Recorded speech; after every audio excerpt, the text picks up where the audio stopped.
Let me ask you a question, and I want you to be honest with yourself. Are you still drilling your ice holes in the exact same spot your grandpa or your dad or some old-timer showed you 15 or 20 years ago? You know the one. That little bay, that specific point off the island. We all have one. Well, today we're going to talk about why that sacred can't-miss spot is probably the #1 reason your bucket is empty at the end of the day. I promise you, by the end of this video, you will look at a frozen lake in a completely different way. It's not about buying more expensive gear, it's about breaking a single habit that we've all been taught is the right way to fish. This is the truth about why so many anglers fail on the ice. So tell me in the comments right now, yes or no, are you still fishing your family spot? Look, it's not our fault. We learned from people we trust. For generations, fishing knowledge was passed down from father to son, from old friend to new friend, right there on the ice. These honey holes became legends in our own families. It was the best information they had.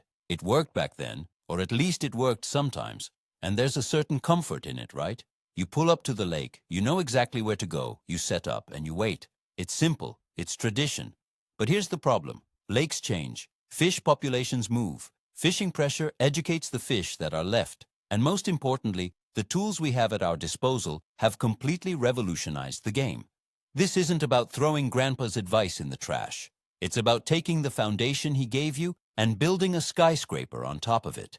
He used a hand auger and his memory. We have GPS, sonar, and underwater cameras. It's time our strategy evolved too. First, let's talk about the comfort trap. The #1 reason we stick to these old spots is because it's easy. It removes the guesswork. You drive to the lake, walk out to a familiar tree on the shoreline, take 50 paces, and drill. You've done it 100 times. But comfort is the enemy of success in fishing. Fish are not loyal to your memories. They are loyal to their own survival instincts, which means finding food and safety. By sitting in one comfortable spot all day, you are making a massive bet.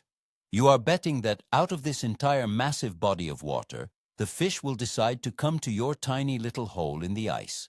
Think about the odds on that. It's like sitting in one spot in the forest and hoping a deer will just happen to walk by. A good hunter moves, scouts, and adapts. A good ice angler needs to do the same exact thing.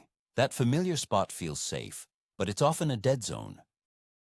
Now let's get into the issue of fishing pressure. Imagine your grandpa found this spot 40 years ago. He and his buddies were probably the only ones who knew about it. They had great days there, and the legend was born. But then he told your dad, and your dad told his friends, and you told your friends. Now, that once secret spot is the most well-known community hole on the entire lake. Every weekend it gets drilled like a piece of Swiss cheese. The fish that live there have seen every lure known to man. They are educated, they are spooky, and they are not falling for the same old tricks. The bigger, dumber fish were caught out of that spot years ago. What's left are the wary survivors. You're essentially fishing in a highly competitive, overfished area simply because of tradition, while vast, untouched parts of the lake go completely ignored by everyone else who is also fishing their own grandpa's spot. Here's a hard truth. Lakes are not static. They are living, breathing ecosystems that are constantly changing. The weed bed your grandpa fished over in 1985 might be a silted-in mudflat today. The deep hole that held fish in the winter might now have poor oxygen levels due to agricultural runoff or other environmental changes. Water levels fluctuate year to year, which completely changes shoreline structure. Baitfish populations crash and move. A new invasive species of weed might have choked out the old vegetation. You cannot assume that the spot that was a 5-star hotel for fish 30 years ago is even a 1-star motel for them today. Sticking to a single spot without re-evaluating it every season, and even every trip, is like using a map from the 18th century to navigate a modern city. The landscape has changed, and you have to change with it, or you will get lost and catch nothing. Let's also consider what your grandpa didn't have. He didn't have a high-definition handheld GPS with a preloaded lake map showing every 1-foot contour line. He didn't have chirp sonar that could tell him the difference between a walleye and a pocket of weeds. He didn't have a lightweight, battery-powered auger that could drill 30 holes in 10 minutes without breaking a sweat. His strategy was born from the limitations of his tools. He found a spot that produced fish once, and he held onto it because finding another one meant hours of back-breaking work, drilling holes by hand, with no way of knowing what was underneath. We have the incredible advantage of technology that lets us see under the ice. To ignore these tools and fish based only on an old landmark is to willingly fight with one hand tied behind your back. We have to use the advantages he never had. So where do we start? We start by debunking the lazy winter fish myth. For a long time, the common wisdom was that fish in the winter become sluggish, they barely move, and they don't need to eat much. This is just plain wrong. Yes, their metabolism slows down, but they are still cold-blooded predators. They need to eat to survive. They are actively hunting. They are just doing it more efficiently. They won't chase a lure 30 feet like they might in the summer, but they will absolutely move to intercept a meal. The fish aren't just sitting on the bottom in a coma, waiting for spring. They are relating to structure. They are following schools of bait fish, and they are moving around. Our job isn't to hope they stumble upon us. Our job is to find where they are actively living and feeding right now, on this specific day, under these specific conditions. They are active, just in a different way. Next, you have to think about oxygen. This is a factor that most ice anglers completely ignore. In the winter, especially under heavy snow and thick ice, oxygen levels in a lake can start to drop. Decaying vegetation on the bottom consumes oxygen. Areas with deep mud and rotting weeds can become dead zones, completely void of fish, even if they look like a perfect spot on a map. On the other hand, areas with fresh incoming water, like a creek inlet or a spring, will be oxygen-rich and will attract both baitfish and the predators that hunt them. This is especially true late in the ice season. Your grandpa might not have known about dissolved oxygen levels, but you can make an educated guess. Avoid those stagnant, mucky-bottomed shallow bays late in the season. Focus on areas that might have a little bit of current or healthier greener weeds, which actually produce oxygen. Now for the golden rule of all fishing, winter or summer: follow the food, find the fish. A walleye isn't sitting on a specific rock pile because he likes the view. He's there because that's where the crayfish or minnows are. A big perch isn't suspended in the water column for fun. She's there because that's where the schools of shiners are. Your first question when you look at a frozen lake shouldn't be, where did I catch them last time? It should be, where is the primary food source right now? In early ice, that might be in the shallow, still green weeds. In midwinter, it might be suspended over the deepest part of the lake basin. In late ice, it might be near those creek inlets we just talked about. Your sonar is your eye in this hunt. Don't just look for big marks. Look for the clouds of bait. If you find the bait, you will eventually find the predators. They are never far away. And don't forget how much light and weather can change everything from one day to the next. A bright, sunny day with high pressure will often push fish like walleye deeper or tighter to cover like weeds or rocks. They'll be less active. But a cloudy, overcast day with a weather system moving in can trigger a major feeding window, and those same fish might move shallower and cruise around looking for a meal. The spot that was red hot yesterday during a snowstorm could be a complete desert today under bluebird skies. This is another reason why Grandpa's spot is a flawed concept. It doesn't account for daily variables. A successful modern ice angler is more like a meteorologist. They check the forecast, they observe the conditions, and they adjust their location and strategy based on what the day gives them. They don't just blindly go to the same spot no matter what. This brings us to a crucial piece of equipment: your auger. Too many anglers treat their auger like an anchor. They drill one, maybe two holes, and then they sit there for hours. Your auger should be your best friend, your primary scouting tool. With today's lightweight and powerful electric augers, there is zero excuse for not drilling holes. Lots of holes. Think of yourself as an explorer. You're not just there to fish, you're there to gather information. Each hole you drill is a window into the world below. It tells you the depth. It tells you if there are weeds. It tells you the bottom composition. Before you ever even drop a lure, you should have a dozen or more holes drilled in an area to map it out. This is how you find the spot on the spot, that little transition or piece of cover that is holding all the fish. Stop thinking of drilling as a chore and start thinking of it as the most important part of your hunt. Let's talk about the real game changer: modern sonar.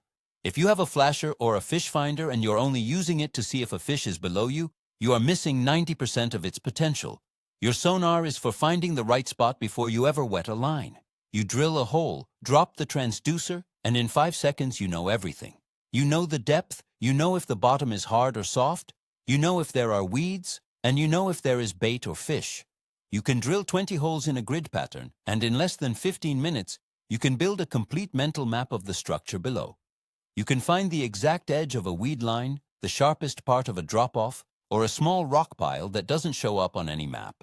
Using sonar is not cheating. It's being smart. It's using the best information available to make a decision, which is something your grandpa would have absolutely done if he had the chance. Now, let's pair that sonar with another incredible tool: modern lake maps. Many GPS units and even apps on your phone come with high-detail contour maps of thousands of lakes. You can sit in your truck before you even step on the ice and identify 10 potential fishing spots. You can look for underwater points, sunken islands, sharp drop-offs, or inside turns on a weed line. These are the fish highways. These are the high-probability areas. Instead of walking out to a random spot based on a memory, you can walk out with a precise plan. You go to a promising-looking point on your map, and then you use your auger and your sonar to investigate it further. You're no longer guessing. You are executing a strategic plan based on data. This combination of a good map and a good sonar is the 1-2 punch that separates the consistently successful anglers from the ones who just get lucky once in a while. Here's a controversial one. Your lure is often less important than your location. We all love buying new jigs and fancy spoons. It's fun. And yes, sometimes a specific color or action can make a difference. But I guarantee you this: the best lure in the world will catch 0 fish in a location with no fish. And a simple plain hook with a minnow will catch a trophy in a location that is full of actively feeding fish. Spend 80% of your time and effort on finding the right location.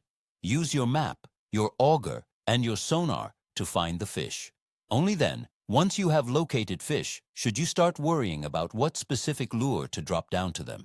Stop changing your lure every 5 minutes when you're not marking any fish. Instead, get up, move, and change your location. Find the fish first. That is the only secret. Find them, and the rest gets a whole lot easier. So how do we find these spots? Let's start with the basics. Reading the weeds. Green weeds are crucial in the winter. They hold oxygen, they provide cover for bait fish, and they attract predators. But not all weed beds are created equal. A giant uniform mat of weeds is often not as good as the edge of that same weed bed. Fish use these edges as travel corridors, just like a deer uses the edge of a field. Use your sonar to find where the weeds start and where they end. Drill a line of holes right along that edge. Also, look for any irregularity, an inside turn, a point sticking out, or a small patch of rock or sand inside a big weed bed. These little spot-on-the-spot differences are what concentrate fish. Don't just fish the middle of the weeds. Fish the edges and the unique features within them. That's where the action will be. Next, let's talk about the magnetism of a drop-off. A drop-off is any place where the depth changes quickly. It's a natural fish magnet. Why? Because it offers everything a fish wants. It provides quick access to both deep, safe water and shallower feeding areas. Bait fish often relate to these drop-offs, and the predators follow. But again, not all drop-offs are the same. A long, straight drop-off is good, but an even better spot is an inside or outside corner on that drop-off. Think of it like a corner in a hallway. It's a natural ambush point. Use your lake map to find these corners, and then use your auger and sonar to pinpoint the sweet spot right on the sharpest part of the turn. This is a classic, high-percentage spot for everything from walleye and perch to pike and crappie. It's a much better bet than a random spot in the middle of a basin. Beyond drop-offs, you need to learn to find underwater points and humps. A point is a finger of land that extends out into the lake before dropping off into deeper water. A hump, or sunken island, is an underwater hill that rises up from the lake bottom. Both of these structures are legendary fish producers, and for good reason. They act like giant signposts, concentrating fish in an otherwise featureless area. Fish will travel along the sides of a point to move from shallow to deep. They will hold on top of a hump to feed and slide off the sides to rest. Once again, your lake map is your guide to find them, and your sonar is your tool to dissect them. Drill holes all over the top, down the sides, and off the edges until you find where the fish are holding on that particular day. One of these spots can provide action all winter long, but you have to find it first. Finally, there is the subtle art of finding transitions. This is a more advanced concept, but it's deadly effective. A transition is any place where the bottom composition changes. For example, where a soft muddy bottom turns into hard rock, or where sand turns into gravel. These transition lines are hotbeds of activity. Different types of insects and crayfish live in different bottom types, so these edges become a buffet line for fish. You can't see these on a map. You find them with your sonar. A hard bottom will show up as a thick, bright red line on most flashers, while a soft bottom will be a thinner, weaker signal. Drill a line of holes and drop your transducer in each one. Pay attention to that bottom signal. When you see it change from soft to hard, you have found a transition. Fish that spot hard. It's a detail most anglers miss, and it can make all the difference. All of this leads to a fundamental shift in mindset. Stop camping and start hunting. The old style of ice fishing was to set up a shack, drill 2 holes, and wait all day. The new, successful style is to be mobile. Dress in layers so you can move without overheating. Use a sled to carry your gear easily, and be fully prepared to move 3, 4, or even 10 times in a day. You are not waiting for the fish to find you. You are actively searching for them. If a spot isn't producing, or you're not marking fish on your sonar, you have to have the discipline to pack up and leave. Don't get emotionally attached to a spot, even if you just spent 30 minutes drilling holes there. Your goal is to find active fish, and active fish are rarely in the first spot you try. The anglers who are willing to move are the ones who consistently catch fish. So what does this hunting look like in practice? I call it the Swiss cheese drilling method.